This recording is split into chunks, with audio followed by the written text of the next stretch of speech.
Magandang araw sa inyo mga giliw kong tagapakinig. Panibagong kwento at panibagong aral ang inyong matutunghayan sa mga natatanging kwento ng buhay. Ako ang inyong tagapagsalaysay, si Clark. At ito ang ating kwento. Bukod sa mga nagliliwanag na Christmas lights, ang presensya ng mga taong bayan ang nagbigay buhay sa Plaza Miranda. Hindi lang dahil sa nalalapit na Kapaskuhan, kundi dahil sa kakaibang kompetisyon na unang beses ginalap sa lugar. Lahat ay excited at hindi magkamayaw sa pagsuporta para sa mga napiling kalahok sa kauna-unahang Drag Queen Manila, kompetisyon para sa mga lalaking may pusong babae. Todo ayos mula gown at makeup. Gumamit din sila ng wig upang mas kapani-paniwala ang kanilang panggagaya. And now, the results of our last 4 queens are finally in my hands. Anunsyo ng host habang itinataas ang hawak na papel na naglalaman ng resulta. And the third runner-up goes to Shamshine! Congratulations! Masigabong palakpakan at sigawan ang naging tugon ng mga manonood. Ilang sandali pa'y inanunsyo na rin ang second runner-up. Mainit ding tinanggap ng manonood ang resulta. And the winner for the first ever Drag Queen Manila goes to... Pabiting sigaw ng host, kasabay ng mabilis na tambol mula sa drum na lalong naghatid kaba sa mga naroroon. Ramdam na ramdam ang tensyon sa pagitan ng dalawang natitirang kalahok na sina Cassava Lava at Beatrice Summer. Hawak kamay ang dalawa sa gitna ng entablado. Kapwa na papikit at tahimik na nagdasal. Sa muling pagtatama ng kanilang mga mata, maaaninag ang pagnanais ng isa't isa na palaring makuha ang titulo. Pilit ang mga ngiting ibinabato sa isa't isa. Isa sa mga kalahok ay si Danilo Bautista, na kilala rin bilang si Cassava Lava, gay comedian at performer sa isang bar. Abot-abot ang kanyang kaba, hindi lang para sa titulo, maging sa laki ng premyo. Sumali siya sa patimpalak sa pagbabaka sakaling maiuwi ang malaking halaga para sa panganganak ng kanyang kinakasamang tomboy na si Gino. Marami ang hindi pabor sa naging takbo ng kanyang buhay pag-ibig. Kung tutusin, walang mali na magsama ang isang lalaki at isang babae. Pero hindi sa sitwasyon ni Danilo at Gino. Isang lalaki na may pusong babae at isang babae na may pusong lalaki.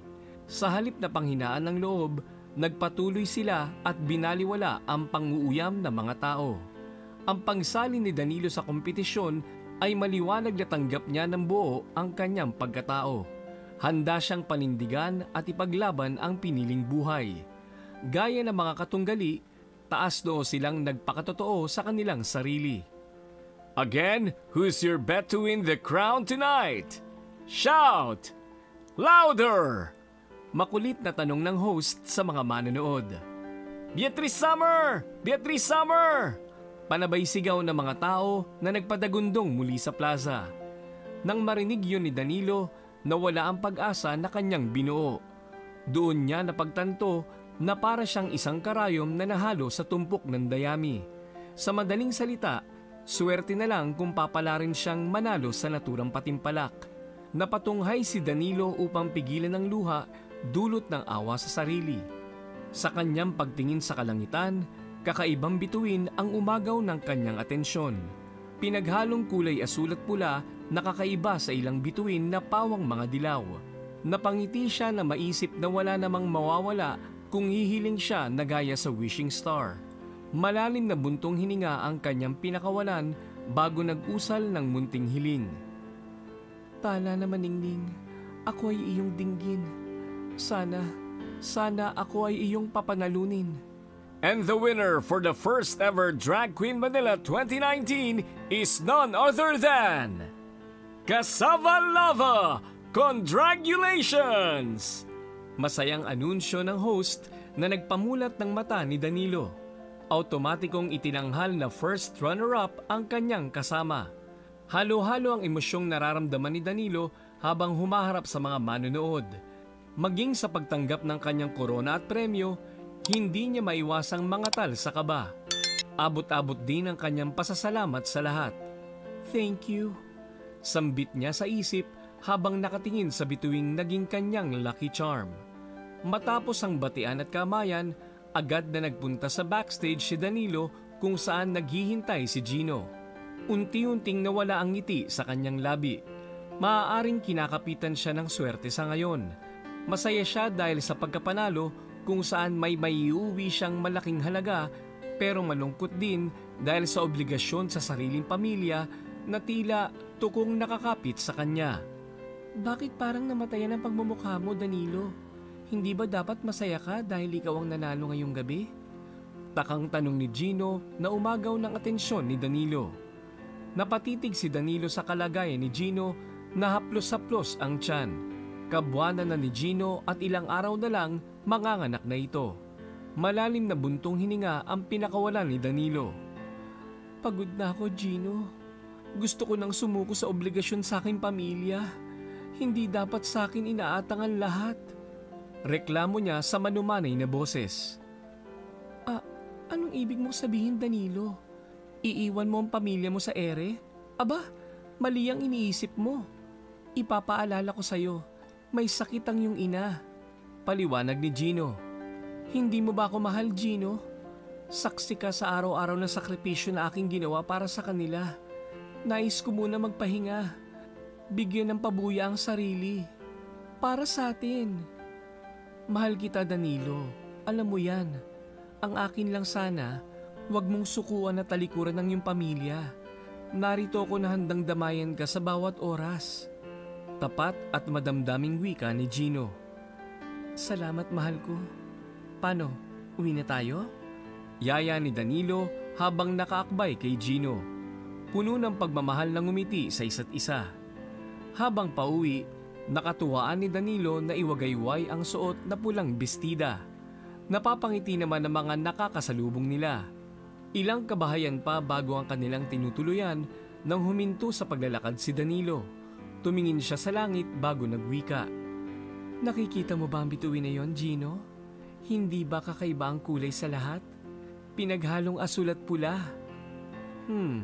Kakaiba nga. Siguro malapit na siya maglaho. Tugon ni Gino. Inalis ni Danilo ang suot na korona. Alam mo ba, hiniling ko to sa kanya. Pahayag ni Danilo habang pinagmamasdan ang napanalunang titulo. Napangiti si Gino. Kinuha niya ang korona kay Danilo at muling isinuot sa huli. Walang mawawala kapag maniniwala tayo sa wish. Pero sana'y una mong paniwalaan ang sariling kakayahan mo. Deserve na deserve mo kaya ito. Walang pagsidlan ng tuwa si Danilo sa narinig. Kung may bituin sa langit, may bituin din akong kasakasama na laging nagpapalakas ng loob ko. Ikaw yon, Gino. Pabirong hinampas ni Gino ang braso ni Danilo. May iba pa ba? Naku! Halika na at baka dito pa ako manganak sa kadrabahan mo. Natatawang sambit ni Gino. Nang dumating na sila sa kanilang bahay, naabutan ni Danilo ang kanyang ina. Kinuha nila ang pagkakataon upang kausapin at hingi ng blessings nito tungkol sa kanilang planong pagpapakasal. Seryoso ka bang talaga, Danilo? Pakakasalan mo itong si Gino? May pagdududa na tanong ni Aling Rosa sa kanyang anak. Opo, inay. Seryoso ko. Sa katunayan, matagal na naming gustong ipaalam sa inyo ang tungkol sa bagay na to, lalo na't magkakaapo ka na. Walang nagawa ang kanyang ina, kundi ang sumang-ayon na lang sa kanya kahit labag sa kalooban nito. Nagpakasal ang dalawa sa huwes. Hindi naman sila nahirapan dahil babae at lalaki pa rin naman silang humarap. Nanatili ang ina ni Danilo sa kanyang poder dahil nagsipag-asawa na rin ng iba pa niyang kapatid maliban sa kanyang kuya Cedric. Hindi na halos umuuwi sa kanila si Cedric dahil umano sa trabaho. Sa paglala ng sakit ng kanyang ina sa baga, napilitan si Danilo na kausapin at patirahin sa bahay ang nakatatandang kapatid na si Cedric. Dobleng kayod na pagtatrabaho si Danilo, lalo na at 3,000 kada buwan ang hinihinging bayad ni Cedric. Hindi naman niya magawang tumanggi dahil nahinto ito sa trabaho nang pumayag sa kanyang pakiusap. Habang nagtatagal, kapansin-pansin ang pagiging tamad ni Cedric. Halos si Gino na rin ang nag-aasikaso sa ina ni Danilo. Lingid sa kaalaman ni Danilo na may malaking problema sa pera si Cedric. Nay, may kilala ka bang nagpapautang ng malaking halaga? Tanong ni Cedric sa kanyang ina. Takot siyang hindi makabayad dahil isa sa mga pinagkakautangan niya ay miyembro ng Black Organization. Natitiyak niyang buhay ang magiging kapalit ng kanyang inutang. Aba anak, wala akong kilala. Lumapit ka kay Gino para malaman mo kung may pera si Danilo. Nabalitaan kong nanalo yan nung nakaraan sa isang pageant. Malaki raw ang premyong natanggap. Baka may natira pa siya. Agad namang pinuntahan ni Cedric si Gino. Sigurado siyang may alam ito kung may pera ba o wala ang kanyang kapatid. Gino, may pera pa ba si Danilo? Hihiramin ko lang sana. Meron. Pero may pinaglalaanan siya sa perang yon, Kuya Cedric. Kaya natitiyak kong hindi niya yon maipapahiram sa'yo. Pero tutulungan kitang kumbinsihin ang kapatid mo. Sagot ni Gino habang ipinagpatuloy ang pagtutupi ng mga damit na nilabhan niya kanina. Tumalikod naman agad si Cedric upang abangan sa labas ng bahay si Danilo.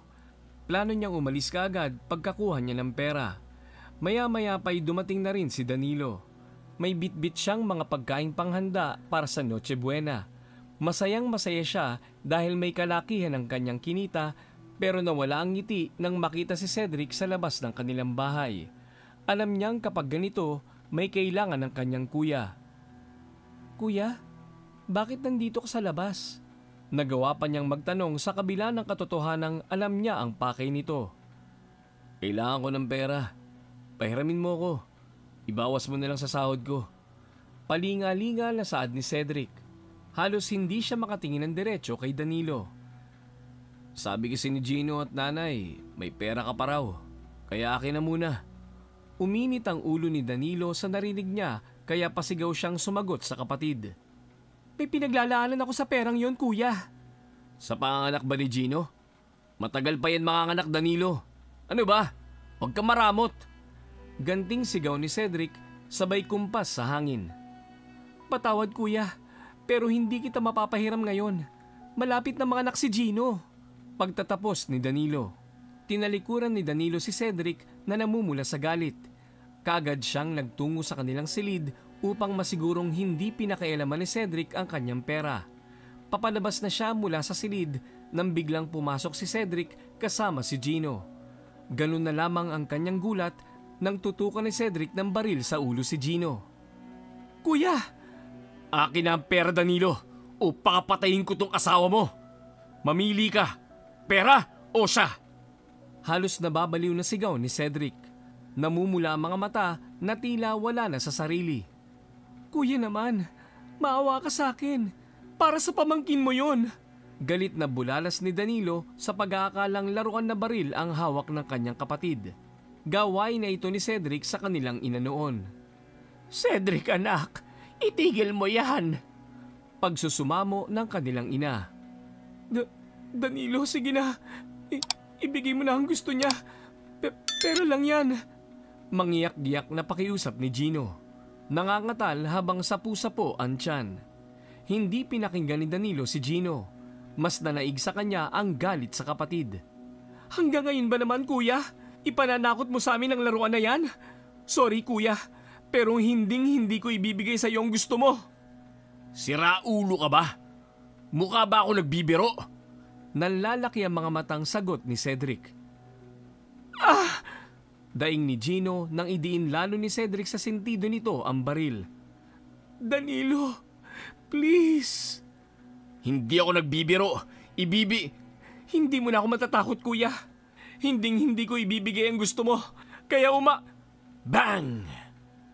Putok ng baril ang nagpahinto kay Danilo sa pagsasalita, kasabay ang pagbagsak ni Gino sa sahig. Tila huminto ang mundo niya nang masaksihan ang pagbagsak ni Gino. Gino! Gino! Sigaw ni Danilo habang papalapit kay Gino. Aksidenteng nakalabit ni Cedric ang gatilyo ng baril. Napaatras at tarantang nagpabalik-balik sa lakad si Cedric. Inihagis niya ang baril at iiling-iling sa nagawa. Nawala na sa katinuan si Cedric. Sa halip na lumapit kina Danilo, mas pinili nitong tumakbo, bit-bit ang pera. Awang naman ng mga labing pinakatitigan ni Danilo ang walang buhay na si Gino. Hindi siya makapaniwalang ito ang kinahinatnan ng kanyang pagmamatigas. Nilamon siya ng galit at pagkamuhi sa kapatid. Ah! Gino! Umiiyak siyang lumuhod, iling-iling sa sinapit ni Gino. Puno ng pagsisisi. Gino, mahal ko. Bumangon ka. Nagbibiro ka lang. Hindi ito totoo. Panaginip lang ito. Bakit? Bakit nangyari ito? Hinagpis niya sa pagitan ng mga luhang walang patid na dumadaloy sa kanyang pisngi. Pinilit namang makalapit ng kanyang ina na tila nahihirapang huminga. Bunso ko. Anak ko. Umiiyak na sambit ng ina. Lalong bumuhos ang luha ni Danilo. Sa talang buhay niya, noon lang niya narinig ang ganong tawag ng ina. Noon lang niya narinig na tanggap nito ang kanyang buong pagkatao.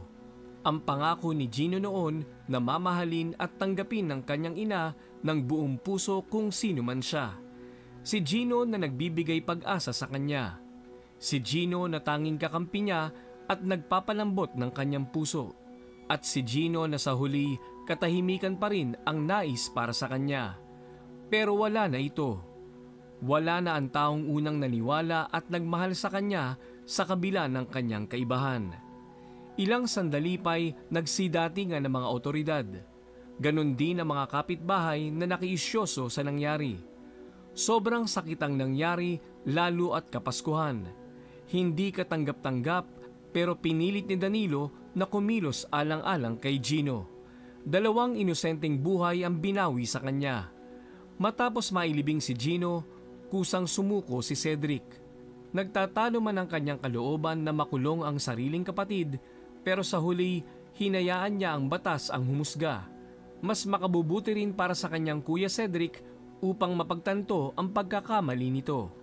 Sa ilalim ng liwanag ng buwan, muling napatingala si Danilo sa mga bituin. Pilit na hinahanap ang bituing hinilingan niya noong kompetisyon. Pero halos nangalay na siya katitingala. Hindi niya mahanap ang bituing may kakaibang kulay.